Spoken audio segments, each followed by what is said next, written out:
I thought that could be the end of our marriage. All this shame, stigma, self-loathing, everything had built up so much. I just thought there's no way he's going to want to stay with me now. The foundation I had with regards to money was not good and probably quite unhealthy. I didn't have input from my family to help me learn how to deal with money. It was confusing. And I would spend ages trying to work out budgets, and I'd blow it, and then I'd feel guilty, try and rebudget, and then it would just cycle. It would cycle round. At the time, my mental health was poor. I had chronic anxiety, panic attacks, depression. It becomes part of the mess that you can't deal with. It's another thing that in your head you're failing at.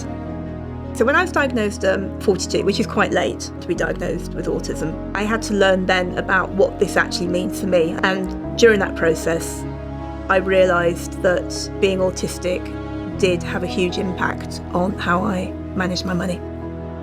The first person I told when the debts had really built up was my husband. The response I got from him was very different to the one I felt I deserved. But that is what shame and stigma does to people. You don't deserve nice things or nice people. That's how it makes you feel.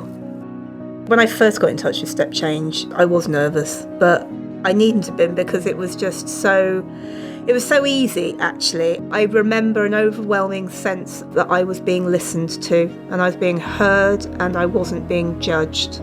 I was going to be able to be debt-free at some point in the future. When I got help from StepChange, it felt like I wasn't alone. They were sharing the load with me. The structure and the discipline of the repayment plan has really helped me take responsibility for my own finances.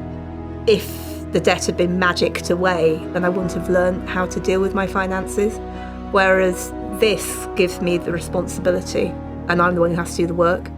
But StepChange are with me at every step of the way to help me do that. I would always say to anybody who's struggling with debt, and it doesn't matter what the reasons are, if you are struggling with debt at any age and any circumstance, reach out for help, because help is there.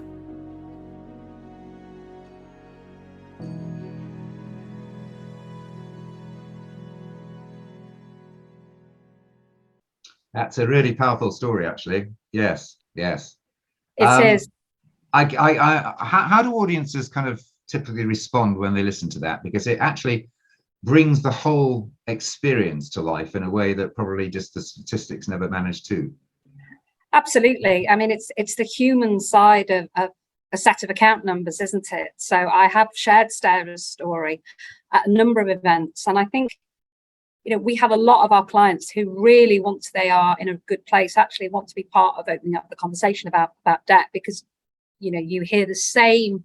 I felt isolated, ashamed, guilt, a slew of negative emotions which actually prevent people from opening up. But I think some of the things that really resonate is the discipline and the control. And I think that's really interesting, because I think when you think about where Sarah was before she got help, everything was out of control. So it's I think we sort of the human condition is that we think, oh well, they've got into this mess, and there's almost a sort of punitive angle to it. But actually what people want to be is heard, listened, yes, in control. And you can see there with Sarah is she actually wanted to pay these debts off. I mean, there could have been different options for her, but she has learned those life skills now that hopefully will set her up for life, and she'll impact on friends and family. And we hear that time and time again. People know it's transformative, and Sarah's case study really resonates. And I think she starts with the opening of I didn't really get any life skills in finances, and that's where it really starts. And and then the stigma of it, I think, comes over really clearly. It's an interesting thing, actually. I was discussing with Alan Linter, actually, in another conversation about the popularity of using avatars and conversational AI to discuss debt, because for some people, they've never been there before, and the embarrassment of doing that face to face is difficult. And the social shame aspect of that is an interesting aspect of it, and I guess probably manifests in people waiting too long sometimes before they get there. So our sort of research suggests that on average people put off or wait at least 12 months at the point that they are deemed to be in crisis debt before actually getting into debt advice. So I think traditionally people perceive, coming to StepChange is you've got to make a phone call. And actually what we're seeing time and time again with our omni-channel service is people come to our website, they dip their toe in, and then they come back, and then they come back. So I think with the expedition of sort of digital services in this space, it can only start to break those barriers down, because if you can do it in the middle of the night because you're not sleeping and it's anonymized, and then you suddenly press that button and see what your options are, that's so much, with support of obviously telephony, but exploring and understanding, because I think there's so much fear and shame that people think, well, the only option is I'm going to be bankrupt. I can't possibly do that. I'll lose my house, my job, my family, my relationships. And actually, it's never that harsh. Invariably, it's never that harsh. So that's an interesting point, to put that kind of psychology, up front. The delay, the procrastination, the fear, the embarrassment, never happened to me before, in the context of the bigger picture we're looking at, which is, pandemic plus cost of living has actually put that situation into many, many more people's lives than we ever saw before. And what you're basically saying is, therefore, we've got a ticking time bomb of people not quite facing up to the stuff. And probably also doing all the other kind of delaying tactics, which is maybe I can borrow my way, out of the situation. And I'm sure from the mind's point of view, it feels much happier to sort of bring the plastic out and try and get through the monthly bills that way, as opposed to actually confront, how much is coming in, how much is now going out, and what am I going to do about that problem? 100%, because, in a time of fight or flight, your coping mechanisms, kick in, and that's about, we'll just keep on keeping on, and actually, the access to credit, and all the way down to borrowing from friends and family, which becomes that real point of debt crisis. Absolutely, but it's about how do we open up that conversation. It's like with anything, the earlier you seek help, whether that's with finances or even health issues, we all know that actually going in at the first set of symptoms rather than waiting for another 6 to 12 months when the options become more harsh and more limited. It's exactly the same with finances, but the human condition is such that we will look to sort of say, okay, it's 5 days before payday, I'll just put it on credit, and eventually it becomes 3 days after payday, because it's not a month left at the wage. So we see a huge amount. So just zooming out a bit now we've talked a little bit about the behavior. Let's just talk about the numbers and those people who have been affected. From your perspective, are a new group of people starting to knock on your front door? Are the number of people starting to seek help reflective of the new sort of national issue that we've all got?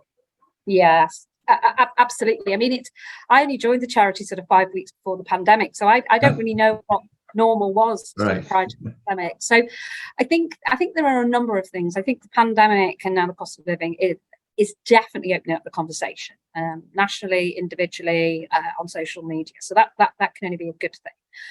What we're seeing is a complete sort of mixed picture. So we're seeing our existing clients come to us and going, actually, that arrangement that I set up, actually, it's no longer affordable. So we're having to work with our existing clients, of who we have over 170,000, to understand what is their new normal and how do we ensure that they can afford their repayment plan, or actually do they need to look at other options. Something that we've seen, particularly due to the utility crisis, is a huge increase in people coming to us who almost are what we would call the worried well.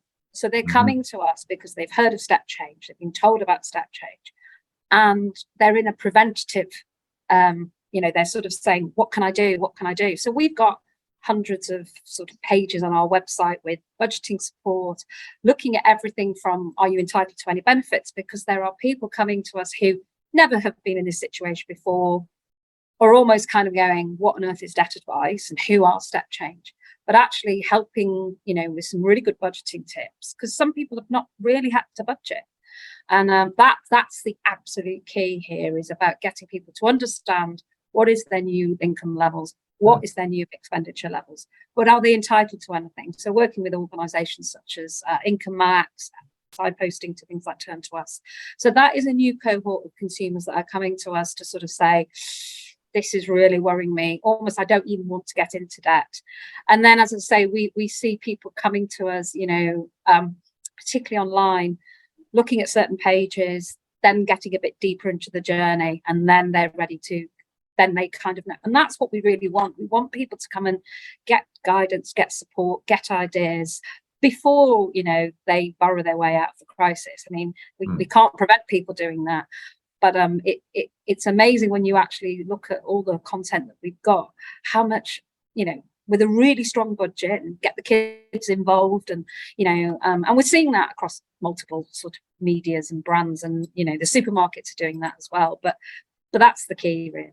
So is it really, to cut through that, is that really saying that there's people of a higher income bracket who previously would never have come and sought your assistance are now finding themselves being pulled into that vortex? Yeah, right. And we saw that in the pandemic. So that, I mean, that people who were in traditionally very sort of safe industries suddenly finding themselves, furloughed, far low below their income levels. So yes, we are starting to see people with higher incomes, but obviously higher debt levels, who were, servicing a lifestyle using credit and doing that very, very well. But all of a sudden, with energy prices and direct debits going up and everything just going up, and incomes being squeezed, and suddenly those minimum payments on the credit cards are going up, and suddenly that's eating into more of the disposable income, and it becomes that vicious circle. So we are absolutely seeing that. Yeah. So let's zero in on some of those big things, like the fuel and the energy. I think we talked a little bit about the statistics. Who really are sort of the most vulnerable there? The prepaid customer in energy, I think we were talking about, is particularly vulnerable. Maybe if we go forward 6 months to the next cold spell, they're going to life really tough, aren't they? Yeah, so prepayment meters, for those who don't know what they are, you top up on a token and you have to pay in advance, essentially. Vast majority of consumers are on a credit meter, where you're probably on a direct debit or you get a quarterly bill. For prepayment customers, it's, obviously the government's intervention will help to some degree, but the cost of, particularly from a gas price perspective. So an average top up, and I mean, average has to be taken with a bit of a pinch of salt in these circumstances, but on average, sort of last January, the average top up for gas would have been about £120, £150. If the price cap increases and prices carry on as they are, that's probably going to be more like 400. Wow. So if you imagine, obviously we're in summer now, but how cold it can be in January. And you're suddenly having to find an extra £250 just to keep the heating on. So and that's the phrase heating, not eating comes into, but how do you do that? How do you find, prepayment customers tend to sort of be some of the most energy efficient, because they are so acute to the costs. They can see they put the heating on, it starts to come down. So that's a real challenge. It will be an incredibly difficult winter for some of the least resilient incomes, but also some of them from a health perspective. They may have been high users of energy and ended up on a prepayment meter because obviously they couldn't afford to maintain that. So it's an incredibly worrying time, and we're looking at what sort of support packages we can offer over the winter to help. But there isn't a silver bullet, unfortunately. No. So in terms of my priorities, when I've got some very tough choices to make, what's the sort of the last thing on the table that I'm going to surrender and give up in terms of the essentials in life? Well, I mean, you'd argue trying to keep your communication tool available. Right. So, there's as well as heating, not eating, and there's a phrase unfortunately coming in, data or dinner. So, if you think about mobile phones, they, and Wi-Fi, if people are working from home, kids have got to do schoolwork, it's that becomes, such an important lifeline. I mean, you know, universal credit applications have to be done online. So if you don't have a tablet or a laptop because you can't afford it, but you've got a smartphone, that is an essential tool. So, you know, working with the telecom sector and Ofcom to make sure that, you know, there are support packages, social tariffs to maintain that is absolutely vital. So if we flip the conversation to an organizational perspective and saying, you know, how am I going to help my customers? Let's start from the point of view of being indebted for a while. And you know, you're looking at people who've got some very difficult decisions to make. They haven't got the means to cover it all. What does, you know, sort of, what do you do in those situations? What are some of the sectors doing a better job than others? And how are they managing to help people? Because clearly there's no point bullying people into an unsustainable, you know, repayment schedule, because it's just going to fall apart. So what should we be thinking about there? Yeah, so I would encourage all organisations, number one, to try and understand that phone call or that digital engagement, you know, whether it's web chat, you know, that's for some of your customers an incredibly difficult first step. So the way that advisor engages with that consumer can actually set the scene for the other 10 conversations they need to have with all their creditors. So I think that's really important. The second is to really establish if this is a single debt problem, because if they are just in arrears with yourself, then you are the best organisation to help with them. But actually exploring, you know, what's happening in the round, then you then start to sort of build a picture and say, actually, if I set up an arrangement today, we've no idea whether that's affordable because you're in arrears with your energy, your council tax, your credit card, your mobile phone. And actually then, you know, most of the regulated sectors, you know, it's incumbent to say, actually, you need to go get holistic support. You need to look at this in the round. And that's really important. And I think when people come, when our clients start with us at StepChange, and we saw this in the breathing space scheme, actually, is, you know, it's a bit like an iceberg. So as an organisation, you can see that bit. But when we open it up, we see absolutely everything. And we've seen that, you know, consumers will sort of work out what to protect in their, you know, they might protect their sort of their bricks and mortar bank, their current account and their mortgage, but everything else is absolutely going south. So it's encouraging that open and honest conversation, not going straight into an income and expenditure and assessing affordability. Start the conversation, say, you know, what's brought you here today? What is it you're looking for? What else is going on? And really try and peel back and understand that, because if it is a single situation, then obviously you've got all the tools in your arsenal to try and find an affordable arrangement and maintain that engagement. If it isn't, then, you know, it becomes a bit of a moot point to spend, I don't know, 20, 30 minutes on an income expenditure, because that consumer's just going to have to repeat that process 10 times over. And the likelihood of that being successful, it starts to, you know, because they become sort of, you know, we've started calling it I&E fatigue now, but that's what's really important. Understanding that it's, you know, there's a brand new cohort of consumers who never thought they'd be in that situation and probably aren't expecting a traditional sort of collections conversation. They're expecting empathy, support, and not being sort of, you know, put into a, you know, a process. I mean, obviously you have to be compliant and processes have to be followed, but I would expect that that's what consumers they're going to have different expectations of the help that's available. So clearly, I mean, talking about that type of conversation, that's quite a skilled one to gain the trust, to have the patience, to get people to really be transparent. That's a pretty high level to skill, isn't it? It is. And for, you know, in my previous career, you know, we moved, when I was at an energy company, we moved from that, you know, how much you're going to pay today, to a what's going on. And it was tough. You know, it was, I feel like I'm prying, and why should I need to know about all these things? And our customers going to complain that, you know, we're being intrusive. And actually quite the opposite, you know, complaints sort of fell off the edge of a cliff. And actually, I can remember one of my advisors saying, I've gone from having arguments every day to actually helping people. And, you know, so it is, but it's ultimately the right thing to do, because you maintain that engagement. You know, you find affordable, sustainable plans. They might not sort of meet today's so-called cash target, if those still exist, but a sustainable arrangement we take every time, wouldn't we?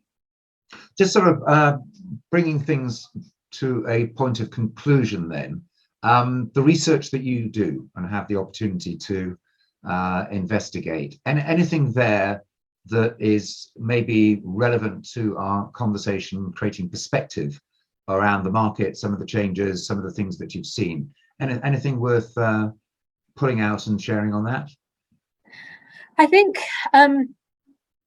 one of the sort of the most recent findings is consumers are still feeling scared, worried about actually making contact. So I think it's, I speak to lots of organisations saying, we've got all this support, but we just can't get those consumers to engage. I think you have to be demonstrating across all your communications, from the very first marketing to the website. So if I go and look at certain websites, where is that sort of, we're here to help you, or if you're struggling, is it buried in 7 clicks, or is it a feature? And how do you communicate that actually you're not on your own? I think that's, isolation is absolutely huge feeling when you are in debt, and then the shame. So if you start to understand that, is how do you permeate that support, we're here, engage, some of those behavioral nudges could be very useful, actually, couldn't it? Hugely. And actually, one of the things that we're seeing is a lot, and I'm sure a lot of the audience today are thinking about this, is actually sort of saying, we're fully aware of the cost of living crisis, and doing some proactive communications. And I think, that needs to be, part and parcel. So, it's a bit like we see now on TV, if, at the end of TV, if you have struggling with any of the things that you've seen in this program, so it's how do you keep that always on message that, talk to us, engage with us, use our online tools, help is all, don't be on your own in this. That's got to be critical, and hopefully a change that's now set, for good, really. So let's just see what we've explored. We've made a first point, which I think a lot of people will go absolutely, which is that the number of people being currently affected by really a very unfortunate combination of circumstances is really much bigger than it ever has been traditionally. And those of higher income are now finding themselves on that slippery slope. As humans, we all behave the same, which is to procrastinate, deal with uncomfortable experiences around of guilt, embarrassment, not quite knowing what to do, hoping for a better day tomorrow, possibly using credit as well to keep juggling until eventually that doesn't happen. The point of inviting people to that conversation, the sooner the better. I think that's absolutely key. And to that extent, if we signpost a friendly, engaging way that you can start with us to encourage people to do it earlier than later, that's something organizations can absolutely do right and make sure that it's on message continuously. And then when we get into that conversation, we've got to build trust, empathy, help people really unpack it. Because again, I think we talked about an iceberg, which is that we only ever see a very small aspect of that. And we've got to get a fuller context before we know what kind of advice we're making. And I presume that if there's a multiple set of train crashes going on with the money, then that individual organization with a particular interest is probably best to start to work with yourself, because you've got a much larger problem and the need for professional help is more obvious in that circumstance. And what we tend to see is the opening up of that conversation is far greater. We see a significantly higher proportion of vulnerabilities declared. We were able to, you heard it in Sarah's, yes. I felt listened to. So, if I owe somebody money, am I going to tell them everything that's going on versus somebody over here whose job it is to help me get out of this situation? Yes. And I think it's understanding, where you play your part as an organisation, just one aspect of their finances, but how do you enable them to get the right help, best help for their longer term situation? And I think just bringing full circle, Sarah's story also illustrates that we are not just a statistic. We are very much individual with an individual set of needs. None of us are stupid and bad people. We just find ourselves in those circumstances. And probably because this is going to get so prevalent, the one thing we can all work hard at is to get rid of some of that stigma associated with it, because that doesn't help anyone.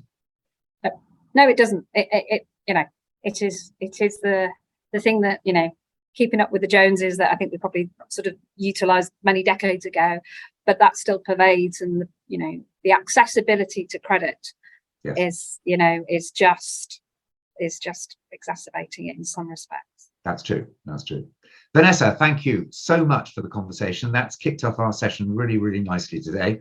And thank you for bringing out some of the wisdom that you've got as an organisation and helping us to focus on the problem. Much appreciated. Thank you. Thank you. And sorry I couldn't be there in person, but I hope you have a great rest of the afternoon. Thanks.